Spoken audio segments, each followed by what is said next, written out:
does this $26 billion deal, one of the biggest that's ever happened, and certainly the biggest ever to do with housing and banks, does this move the needle on the struggling U.S. housing market at all? Well, Allie, it's great to be with you again. And the answer to that is yes, it does move the needle, but this alone isn't going to solve the remaining challenges we have in the housing market. So that's why not only did we have this settlement announced last week, but over the last few weeks, the president has put forward to Congress a plan to let every American who's current on their mortgage and underwater refinance to today's record low interest rates. That would save about $3,000 a year. There are other steps that we've taken to help unemployed homeowners stay in their homes, and steps through Project Rebuild to put 250,000 construction workers back to work rebuilding homes that are sitting vacant, dragging down homes in neighborhoods that have been hardest hit. And those are just a few of the pieces of this puzzle that when you put together, we really can accelerate the momentum that we have right now in the housing market. Secretary Donovan, there is this, as unsavory as it sounds, there are some people out there who say the way to fix the housing market in America long term is to not continue to have government intervention, not continue to have these deals, not even continue to have the Fed keep interest rates as low as they are, let all these things come to their natural level and let it all just wash out until we know what a house really costs and we wash this all out. Why do you not agree with that? Well, first of all, Allie, just from an economic point of view, most people who look at the markets say house prices are where they should be at equilibrium. It's what folks can afford. But let's go push past that a little bit just to what this means.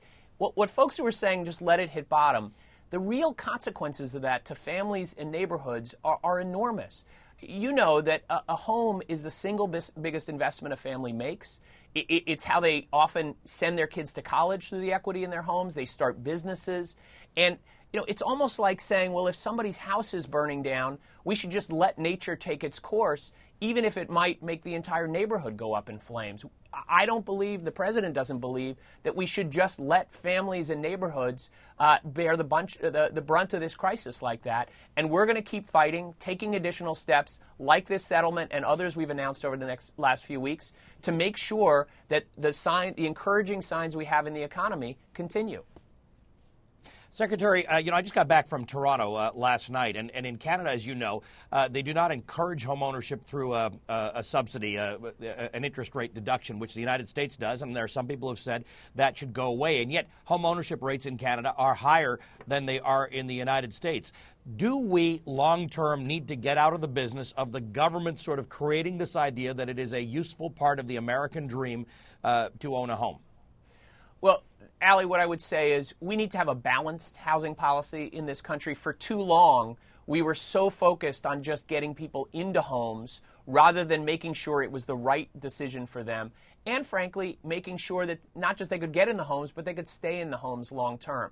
One of the things the president did over the last few weeks was announce a homeowner bill of rights that makes sure when a family's making the most important economic decision of their lives, they're not getting pushed into it. They're not hidden fees or conflicts of interest from lenders or folks selling the home. We need to protect consumers with a single set of fair rules to make sure that they know what they're getting into and that once they buy that home, that they're not getting the runaround, that when they pick up the phone to get help, they'll get somebody on the phone that'll help them. They're not going to be foreclosed on while they're filling out paperwork to get that help. All of those things are the basic promise that we make in this country of being treated fairly that broke down during this crisis.